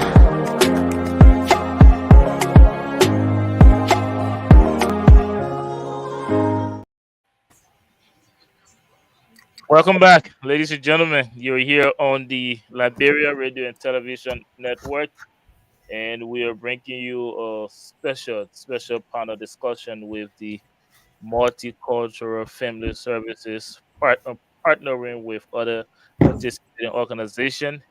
And we're bringing you Immigrant Opioids Initiative, exploring immigrant partners' discovery on opioid use and misuse in four primary areas. And as you know, if you've been with us for the past 1 hour and a couple of minutes, we had a very interesting conversation, very informative, very educational, and we have raised awareness on opioids. What exactly is it? What medications are considered opioid? What makes it addictive? What are the signs? And also, who is at risk of being addicted to opioids? And we also talk about resources and education that are out here or in the Delaware County area for the prevention and treatment. And we talk about the stigma and how you can get around those stigmas surrounding addiction, especially in the African community. And we also showed you that there are help out there. So reach out, and this program will be on the LRTN page if you want to refer back to some of the resources that you have out there for prevention and treatment of opioids. And also we talk about what lawmakers, those of you in government, can do to help to raise awareness to this serious addiction of opioids in the Delaware County area. So we have reached the point where we have to draw the curtain to this conversation. But before we do that, we'll go back to our panelists tonight so they can give us their closing remark on this special conversation. I would like to start from the bottom right. This is Kawo. You can give us your closing remark, whatever you have left to say, and then we will just go along the way. And then we'll take you last, Dr. Kamara. Which call? How or call me? Yes, you. I'm sorry if I say your Okay. name. Um, hello. I'm Chazetta Cole again. So I just want to honestly say thank you to Delaware Community County for giving us this fun, and also thank you to Multicultural Community Family for just giving me the opportunity to work with this project because it has been a great ride and a great learning experience, and it's just been amazing to be able to, as somebody who have been personally personally affected by opioid from my auntie, one of my auntie back home. She died from something similar. So just being able to work with this project has been amazing. And this is a very important conversation. And I know a lot of people mentioned tonight that opioids is not in the immigrant community and how it's not as bad in the immigrant community and why that could be truth. That's not it's not talked about. So we cannot really know if it's permanent as we think it is because it's not talked about. That's why this whole project is so important because with this project we force people to look at this thing called opioid, to look at this opioid epidemic and have a conversation about it because conversation is important and just having this important conversation can help we the youth, can help the Liberian community in general and the African community in this area. So I really am glad that we're working on this project. And thanks to everybody, all the partners here for the amazing work that you guys have been doing also. Thank you very much, and thank you especially for your contribution to on this panel discussion. Let's take you now, Pastor Dennis. Thank you. It is said that, knowledge is power. And our aim as immigrant community-based organization is to empower and educate our people. So thank you, LRTN, for being part of this. And I think for me, the take home is that the knowledge, wealth of knowledge and resources shared here will be definitely utilized, and we'll continue to build the bridges and the teamwork that we need to continue to serve our people. Prevention is better than cure, as it is said. So hopefully we will be able to achieve our goal of educating and treating our people, those who need treatment. And we look forward to continue to partner with Multicultural, the coalition, and the county as we serve our people. So it's been a great pleasure learning, and of course, learning is always power. And we've been empowered tonight to go out there and make a difference. So thank you for the opportunity. Thank you very much, Pastor Dennis. Now let's take you, Mrs. Friends.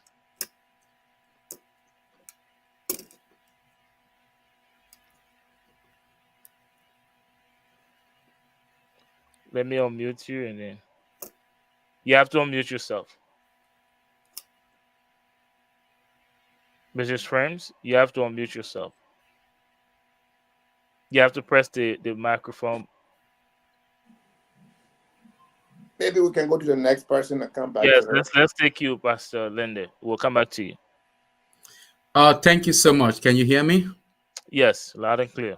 All right. It's been a pleasure really joining great brains, great people tonight, people with great background who are in this for a long time. And thank you for learning. I'm happy that I learned from you tonight. Again, great. To our listening audience, I just wanted to close by saying that we all need to take action to prevent the addiction of opioids. And in fact, according to CDC, they indicated that 41 people die every single day from uh, opioids, whether it's misuse or maybe whether it's through the addiction or so forth. So that means that opioids is everyone's business. It means that particularly for us that live here in the United States, we need to pay more attention to it because CDC reporting that 41 people die every single day. And it's important that also we know that uh, opioids is everyone's business. Anyone can become addicted, whether you are a pastor like me or you are any other person. You can also be addicted without you knowing or with you knowing. So, whether it's through prescription or so forth, the facts are there. Though I'm not a medical practitioner, but the facts are there. And in fact, CDC have all of this information on their website, and you can pull it up. You can see more about that. So that means all of us must join hands together. Don't sit and fold your hands, but we all must join hands together and let's save our community. Let's save our youthful, young folks that are growing up, but let's save our adults. Let's save the entire community that we live in. Thank you so much for the opportunity for listening to us. We're looking forward. If you need help, all of us out there, we may not know it all, but we can point you to resources. We can point you to areas that you can get more help, or we can directly hold your hand and take you there as much as it will save life. Thank you for this opportunity tonight. God bless. Thank you very much. Thank you very much, and thank you for your contribution on this special conversation. Let's come back to you now, Mrs. Frames. Can you hear me now? Very loud and clear. I want to say thank you for inviting me. Um, I'm really glad I had a chance to listen to you guys and have my input because I have a lot of family and friends addicted to this drug, and it's really, really becoming sad. But I urge anybody, if you have an opioid problem, please get some help. Thank you. Thank you. Thank you very much. Let's take you now, Mrs. Howard. All right, I just want to say thank you very much. Thank you to the team, for having me on here. I know we do a lot of work with the county and, people in the county. There is hope for opioid, and we can let everybody know if you are dealing with opioid addiction, if you are not sure if it is opioid addiction, always call us, let us know.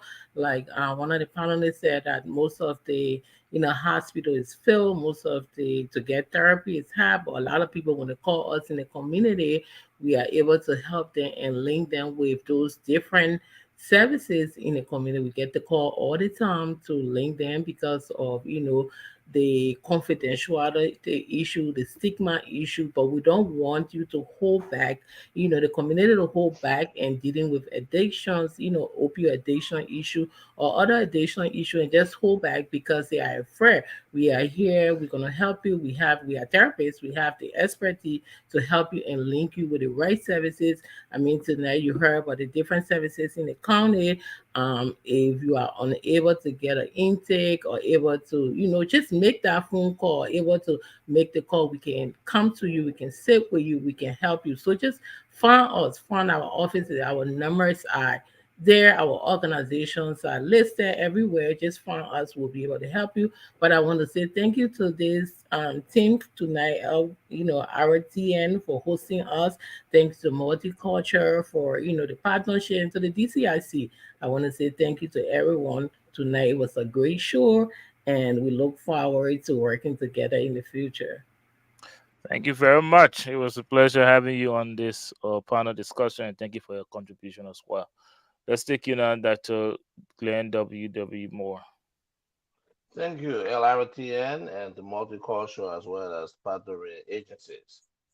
This has been very enlightening, and there's a saying in psychology and counseling that we are all temporarily able, okay? And as Pastor Linda said, we all have the propensity of becoming opioid dependent because as we get older and older, we are going to start feeling pains here, pains there, and pains all over with age. And the doctor will prescribe you medication, you may become addicted. Our kids, especially our kids who were born in this country, they want to, because of peer pressure, they want to please their friends. They might want to try or experiment with street drugs. So they also have the propensity of becoming addicted. But through this panel, through these agencies, we can work together collaboratively and help to address these issues. For one thing, we are in a very strategic space. We have that background that we can relate to these young folks and these older folks easily. So let's work together as a team. And again, I want to wish all of you Happy New Year. Thank you very much. Let's now take you, Dr. Is it Jackie? I'm sorry. Dr. Jackson. I'm sorry. I have the banner in front of me. And the team and Mrs. Kamara and her and the rest of the partners and everybody for this. And I think that we have a lot of work to do. As we say, one of the things, as well, I always stress that one of the, after COVID and everything else, that truth, we want to be able to help the people and we want to be sure we're giving them like the facts. And like when we're telling them there's help out there, the agencies out there, if we say, well, all the help centers are closed because the hospitals are full. So we want to be able to tell people what we really know and let us get our facts. We need more research. That Mrs. K just gave the information that most of the Liberians in prison in Delaware County are drug related. And wonder, are they street drugs or what type of drugs? Are they selling drugs or what? So we need to do a lot, even liaise with the emergency rooms and see, because if we think that it's not as big as a problem now, we do not want it to become a problem. So we need to be on the cutting edge of prevention and saying there is this. So if any sign of anything in our community, we want people to be able to come out and send people for help and want to know that help is available. There are centers that are open, rehab centers that still have rooms available. We don't want to give the people the impression that if you come for help and need to be admitted in a rehab for rehabilitation, because help is available, cure is possible. We hear all the time testimonials of people. I was addicted to crack, I was addicted to opioid for 5 years, 10 years, and I got treated, and like Dr. Moore was explaining the medical thing about decoupling from the receptors and reconnecting the healthy receptors to the medication, so that that's a possibility. You don't have to die with an addiction. There's help available and there's facilities available. So we want to end. I want to end on a positive note. We have more work to do, more research. That when we come back again, we'll be able to have better statistics on the immigrant population. But we also want the right education to go out so that people are not afraid to take their pain medicine or to listen to what the doctor says, and we should try to, yes. So like Dr. Moore said, I wish you all a happy new year also as we continue to work together for the immigrant population. And I'm happy I was able to come on. Thank you. Thank you very much. Thank you very much, Dr. Jackson. Now let's hear from you, Miss Donna Smith. Well, I want to thank you, LRTN, for having us and hosting this. A special thanks to our partners. Without them, we could not have made this possible and have this information disseminated throughout the community. Um, we do have a lot of work to do. We have to educate, we have to inform, and we have to support. And with programs like this, organizations like the ones that are present here, this can be done. We can get the word out and we can help our communities to understand the importance of education, of information. And we can do this together, not by one, but all of us together. And there's also a great resource for families. It's Delco Contact Support, uh, Delco Contact, which supports families that are currently trying to access mental health and other services in Delaware County. And that is through www.childandfamiliesfocus.org, because we need everyone to make this possible. So thank you. Thank you to all. Thank you to Ms. Kamara and MCFS. Thank you to all of our partners. And I wish you all who are part of this and who are listening a healthy, happy, and safe new year. Thank you very much, Mrs. Donna Smith. Let's now hear from you, Dr. Portia Kamara. That may say as our dear friend, brother, partner, and pastor Daniel, that I am, Portia Kamara, MSW. Well, doctorate is a journey, not there yet, but it certainly feels good to hear it. So, Derek, certainly that may be a Yeah, motivator. you guys made it difficult for me tonight because you didn't put your time in this. Reason to go back into the classroom, but uh, all the accolades go to everyone that is in this space tonight for being part of this partnership, including Liberian Radio and Television Network. You're every bit a partner in this work, as all of our other partners are. And we want to say thank you because this work would not be possible without you. The coordinator for Multicultural Immigrant Opiates Initiative is not here with us tonight, Ms. Salem. Um, GBU, um, and due to her being a little bit under the weather, but we want to just recognize her in order for work with her team, working with Miss Coyle, and that team being led by Miss Donna Smith, who serves as the coordinator for Multicultural Professional Development and Consulting Division. I want to say thanks to, again, every immigrant-led organization here, all of whom are members of the Delaware County Immigrant Coalition. We have a lot of work to do, as we have stated. We know that there are a lot of contributing factors to opioid use disorder, to opioid use dependency, and ultimately addiction.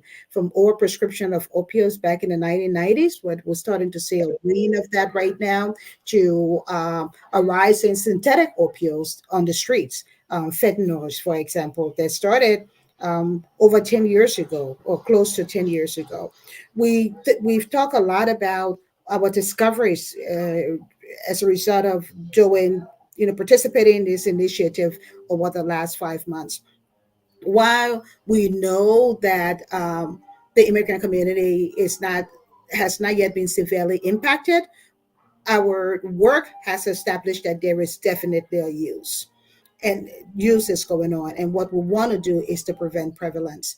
We do know in terms of more impact for our community, it's not only there is use, but we know that right now, as of 2022 or as of 2022 in the United States, there were 46 million foreign born individuals in the United States. 46 million.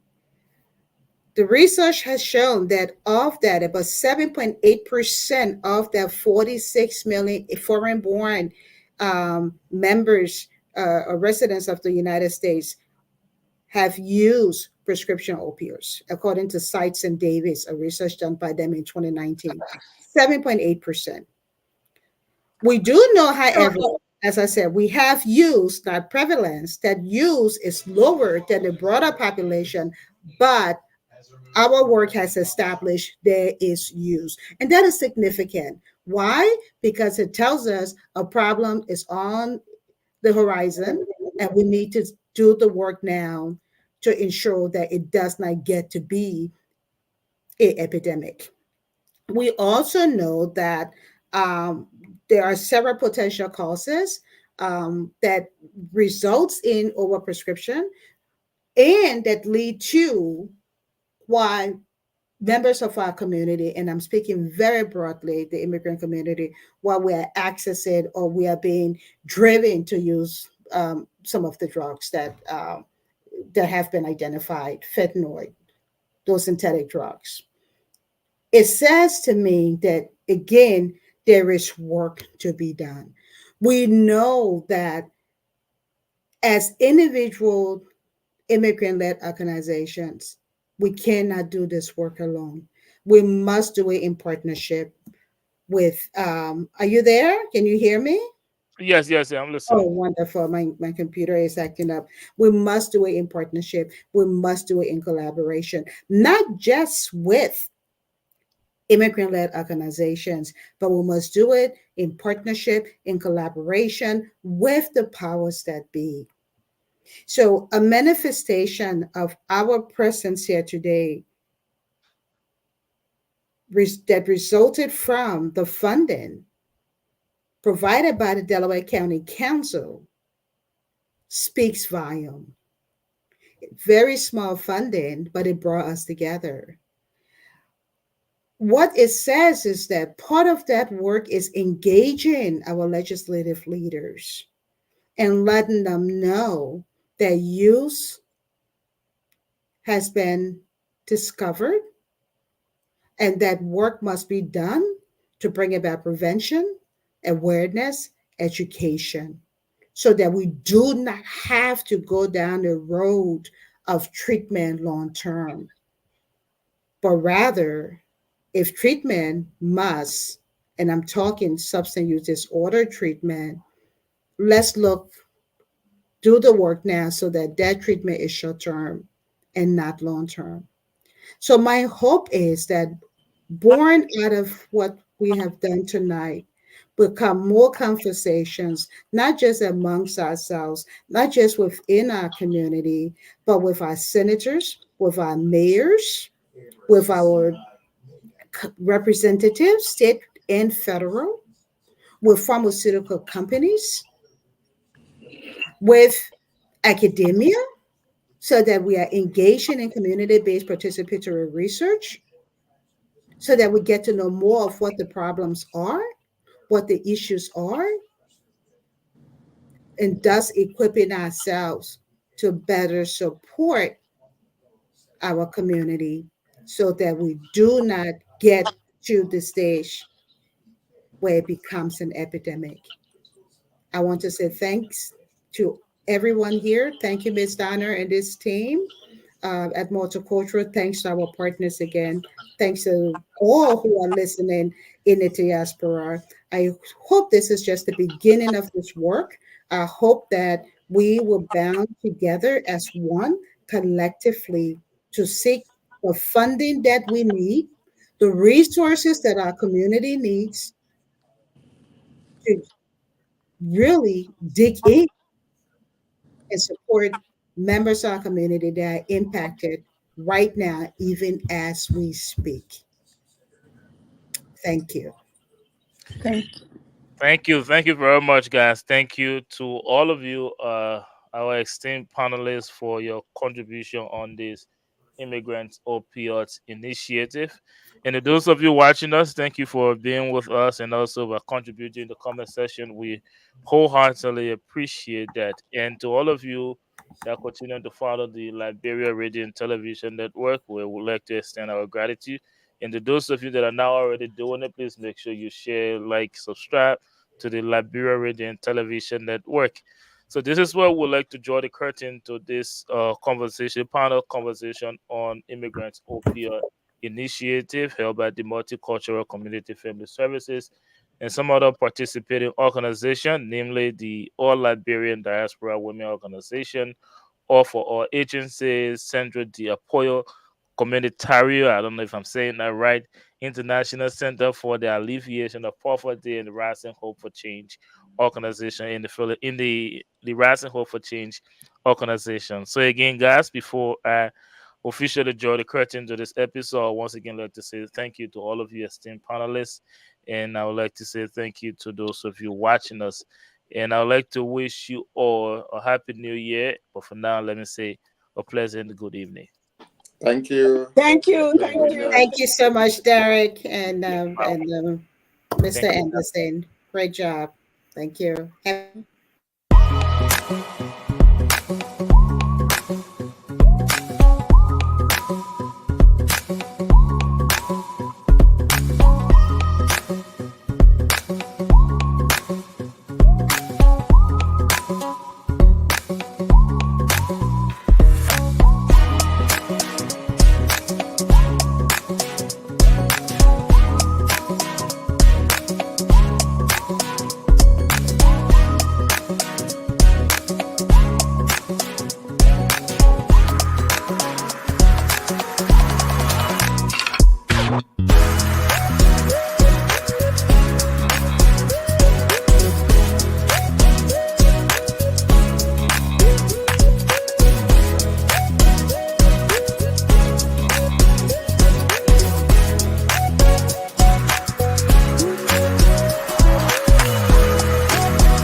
I hope we can, find a way to do more of this.